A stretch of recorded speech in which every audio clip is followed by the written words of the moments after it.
everyone, because I am presenting. I don't know what is happening in the chat box. Just switch on your mic and tell. That is better. Okay, if any doubt, anything is there, Yes, sir. that is better. So actually, I have started my journal biotechnological research at 2000 around 2012. So at that time, the at that time getting ISSN and indexing all are much more easier compared to nowadays. Nowadays, the as the predatory journal, a lot of predatory practices came, so every process is very stringent. That is the main problem regarding a person who can start a journal. But I think most of the people have came here for to start a journal on behalf of colleges, research institutions. So they have a reputation. So you people don't have any problem in getting the ISSN or anything because of your institution's credibility. But when you are starting a journal with a private publisher, it is a great hurdle now to get all these things, because many of the people who got the initial ISSN still they are trying to get approved. It was very difficult nowadays in India. It is get to ISSN, but now people are getting ISSN, but what in wrong ways by from other countries and running the journal in India. But actually, I am talking about the getting ISSN in India and how we can get ISSN and how we can run a journal very ethically. That is what which I am going to tell in my talk. So, starting an academic journal is a major endeavor which requires a clear vision. So, I think the server from Tripura, he has said he has a clear vision on starting a interdisciplinary journal. So, like that, you should have a clear vision on what topic, what subject you are going to start a journal. And when you are starting, the journal should have a vision and aim. If you are going to start a journal in a particular subject, don't deviate from that aim and scope of the journal. Don't publish any papers from the areas other than the scope of your journal. That will be very that you should keep in mind. Okay. Okay, I think everybody is there. So like that, so you should have a clear vision, strong organization, and you should have academic credibility, and you should appoint the people which with a good academic credibility, so that only your journal will get accepted. We will see all these things, and you should have a strong organization of these people, and academic credibility is very important. And last one is last but not the least is the long term commitment. You are going to start a journal, and for academic institution, research institution, if you if you leave that institution, some other faculty will take that journal and they will continue. But for a private company publisher, it is a different thing, because a lot of these people start the journal and make some money, and then they will not maintain it. After 2-3 years, they will delete the journal and go. The scientists who submitted their valuable research, it will be lost as the people who delete the journal and go. So this is the main problem. So when you are starting a journal, it should be a long term commitment. You should maintain, you should if you are stopping publishing also, many journal which have stopped publishing, but still they maintain their archives for or long time. Archive should be maintained. So when you are starting a journal, you should be in a long term commitment. That is very important. Okay. And this is one of our earlier workshop. This journal has already got the ISSN, and recently 1 or 2 people also got my ISSN. So 2-3 people who have already started the journal, but has a problem with getting the ISSN contacted me, and then we have discussed, and they have proceeded like that, and they got the ISSN. Just to show you people. So the masterclass consists of 3 days. First day we will discuss about how to get ISSN and DOI. And second day we will deal with how to start a OJS journal, Open Journal System journal. journal, starting a journal, we can start a website. We can just take a domain from this any domain hosting providers such as GoDaddy or something. We can start a website and start a journal. But when it comes to indexing all these things, indexing, managing the articles, managing the peer review process, all these things, it will be really a mess if you start a normal website and start a journal. So there is a freely available system called Open Journal System, which will help you to manage all this process, peer submission process, peer reviewing process, proofreading, publishing, everything under one roof. It is freely available, the software, and it's comparatively cheaper compared to the other systems. Otherwise, you need to depend on the systems, big systems which Elsevier or Springer use, and then you can maintain your journal in that. So OJS is one of the most open journal system is one of the most cheaper source, cheaper way of maintaining a journal. And OJS is most accepted journal management system, and many of our our government journals also is running with in OJS only. So indexing and means corpus and web of science. So that will be third day. I will discuss on how to index, what are the things you need to keep in mind in indexing in web of science, corpus, etc. So we will just go through something, and then we will go to ISSN and DOA website and see what it is happening there. That is what. So step-by-step guide to start a new journal. So you all people are from scratch. In order to start a new journal, what you need to do? First, you need to define the scope, aim and scope of the journal. Okay. People who want to ask something, some sound is coming. Ask something. Please ask. Switch on your mic and ask. So we can go into like a discussion also. There is nothing problem in that. So we need to define the aim and scope. So if it is a multidisciplinary journal, you should define which all topics you are going to publish, which all areas you are going to publish. Like that, the aim and scope should be properly defined, and the discipline you are going to focus, the subject on which which the journal cover, and the target audience. Basically, the target audience will be such as scientists, and these type of articles which you are going to publish. That is another important thing, because many journals nowadays, there are some journals which publish only review papers. If you are making a journal which only publish review papers, you can make a journal like that. So that type of journals are there. So there are some journals who publish the articles in the form of videos. Jove is an example. Videos they publish in the form of Jove, GOV. Jove is an example. Journal of video experiment or something. Jove is an example, and these publish the research articles in the form of videos. So like that, different types of journals, or most of the journals usually publish every type of research studies, including original research, reviews, short communications, case studies. Some specialized will publish only specialized type of articles. So you can decide first all these things. The aim and scope should be firstly decide, and you can decide the type of articles, and don't try to start a journal which journal of biotechnology, like that. I'm a biotechnologist, that's why many of my examples is coming from biotechnology maybe. So journal of biotechnology, which biotechnology is a very vast subject. A lot of journals are there. So if you start journal of biotechnology, you may not get that type of article. So you should decide a field in which you can get a unique unique type of researchers, so that your journal also will be journal also will look unique among the others. That will be better. So don't take a vast subject, journal of zoology, journal of botany, or journal of economics or something like that.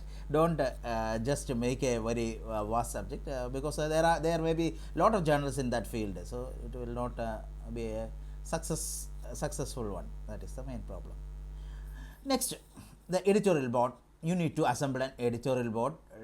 You need to assemble this very, you should take care when I'm discussing ISSN. All these things are a part of the ISSN things only, ISSN's regulations only. Maybe most of the things I will tell as I go to the PPT. So then we will discuss less. So the editor in chief, the associate editor, advisory board is an optional thing. If you need, you can be you can start advisory board. You need to appoint the editor in chief, associate editors, review editors if there is any in the editorial board. That is the second thing you need to keep in mind. So you should get a you should get a personality who can lead the journal in the direction and decision, who should be the editor in chief. So if you are starting a biology journal, don't take a people from some other field, physics or chemistry, to start as the editor in chief. If the person who is the editor in chief and persons who are in the editors, associate editors or editors, should be from the same field. It's a clear logic only, I am just saying, because these people, these ISSN people ask if if you just include some persons in the editorial board, they will definitely ask. And second thing, don't add any of the person which you don't know, which is a people who add the names which fake names people used to add in the editorial board. Don't add any persons which you don't know. Don't add any persons fake names. Don't add any try to add the persons which you can trust, because when it comes to the evaluation of ISSN,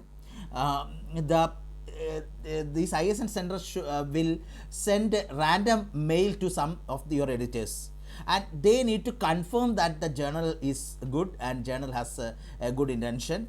They will need to confirm, then only your journal will get ISSN. That is very important, need to understand. If you just add some people from the from the social media or something, you just collect some names and add, they may not respond correctly when ISSN send the mails. They may not give you a positive feedback. If you don't get a positive feedback, they will just block your application, and it will go infinity days, years and years. The people are waiting for the ISSN. That is what happening nowadays. So India has a very stringent rule regarding the issue of ISSN. So try to appoint a good editor in chief and appoint good associate editors and editors from the field which you are going to focus on. Don't add for any person from the field other than the field which the journal is focusing. It's very important to keep in mind.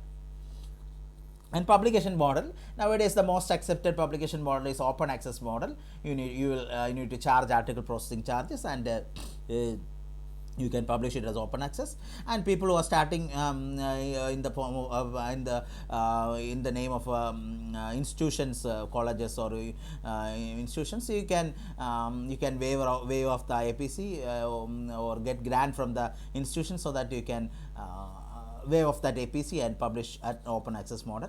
Or else there are in OJS also, there are in open journal system, tomorrow we will see open journal system also, there are option to start a subscription journal, where when the reader read the paper, you can charge some money using PayPal or something, PayPal or UPI or something. You can pay, you can take the money and ask the allow the reader to read. Nowadays subscription based journals are very less, so it is not much. I am not encouraging to start a subscription journal. So mostly depending on your publishing company, you can go for APC or go for with the grant of the institutions. So, and platform.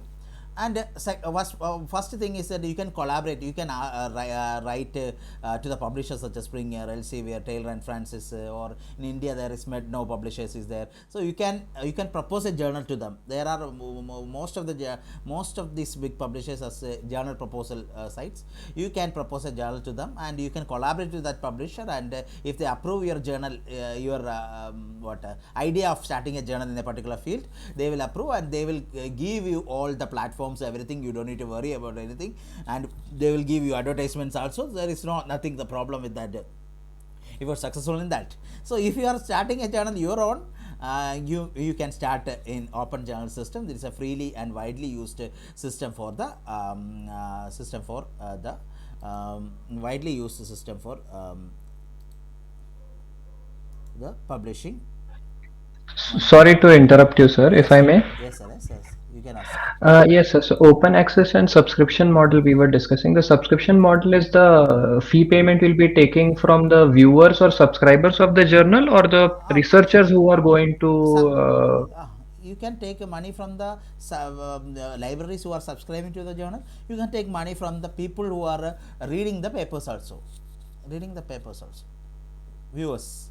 So not the people who are submitting their article for No, publication, no, no. You will not take any money from right? the people who are submitting for publication.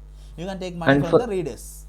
okay, in subscription model only the viewers are supposed to pay, and Pay in the open access the publisher has to pay. publisher has to the Okay. person who submits the paper has to pay, not publisher. The author Yes, has to sir. pay. Sir. Researcher. Researcher. Author has researcher has to pay. Okay. Thank you, sir. We will continue discussion. You can ask in between that. I am also checking whether your recordings is going fine. If anyone lose the access, you can go to the recordings. Okay, fine. So we will continue. So platforms, you can select open journal system. We will discuss a lot on open journal system tomorrow. I will tell you about everything about open journal system tomorrow. And then okay, then after getting the editorial board, after getting the aim and objectives, after choosing which model you are going to publish, which platform you are going to publish, now you need to need a journal, a website. You need to, with open journal system, with the hosting, with the hosting charges, domain, all these things, people used to, very simple journal, people used to do around nearly 10,000 rupees people used to do for the very economically. If you can spend nearly 50,000 rupees, they will do more professionally, more attractively, the journal website people used to do. I will share as our workshop ends, I will share details of the people who have done the journal for me. So you can contact them, or else you can contact any people. These people is very trustworthy, and they will do the thing in very economical way. That's why people who are want to do like that, you can do like that. Or else institutions can do part of their web development team, they can develop a website for that using OJS. So like that also they can do. So it should be professional, and with all these things, I will see. We will see when you go to ISSN.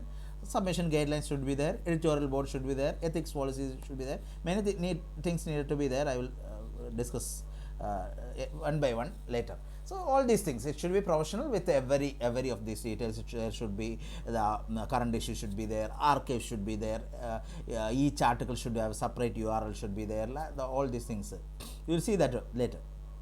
So you should build a website. If you are a computer expert, you can build a website. You can download, I think this OJS you can download freely, and you need to install that.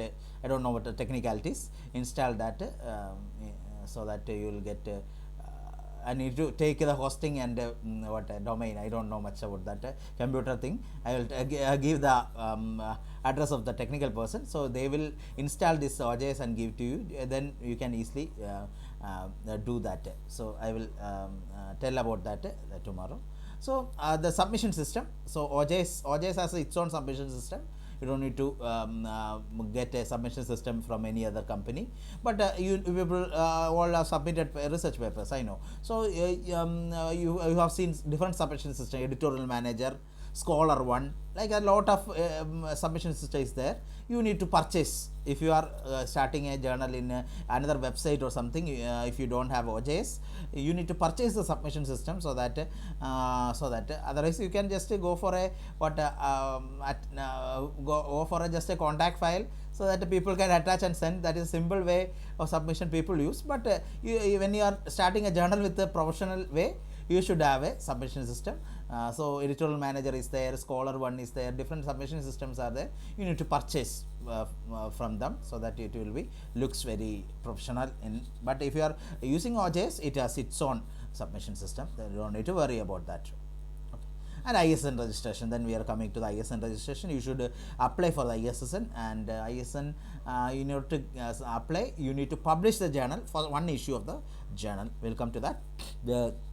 You should at least publish. If you are starting a print journal, if you are starting a online journal, you should publish at least first issue, then only you can apply for the ISSN. Okay, after getting all these things, you should publish either online or either print. You should publish your first issue, and you need to send to the ISSN center, then only we can start the process.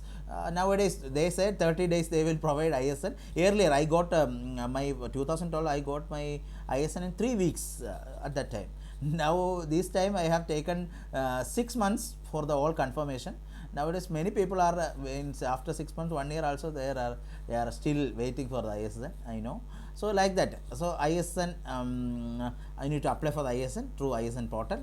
And DOI, if you want, usually we will start a journal in one website. I started in a GoDaddy website only, and then so every papers, every of your research article will have a URL, okay, website address. So when you are changing that website to then you thought, oh, this GoDaddy is not good, so I will shift to OJS. So then your domain name will change, so then the URL of the article will change, so many things will change. So that is so every time you shift to some, or you close the shift to some new domains or new website, you improve the website, maybe your each article address may change. But in order to provide a permanent address to your article, we need to purchase a DOI number from the cross reference. Cross reference is the company which usually provide DOI in India. There are data site, many other providers also there. So cross reference you can purchase. And actually for the registration of this DOI, it is free of charge, if any. That is why I conduct these workshops, because people will take money for the cross reference registration, everything. So cross reference registration is completely free of charge. And after that, you need to pay when you publish each article. For each article cross DOI number, you need to pay 120 rupees to the cross reference. Then you can get cross reference to each article. So so there are free providers such as Zotero, like sorry, not Zotero. There are free providers are there, but it is not correct way to get. So not sort, I will tell free providers, but DOI is free providers. Senado is a free provider, but this Senado DOI is not valid. They it is it's linked to their website. It is not properly valid. You should take a cross reference DOI. Then it will your article can be one advantage is the permanent address. Second advantage is you can as your article is in cross reference, you can get get indexed in many other websites, so that your article get more reach also. That is 120 rupees per article, it's worth spend, because you will get more reach also after that.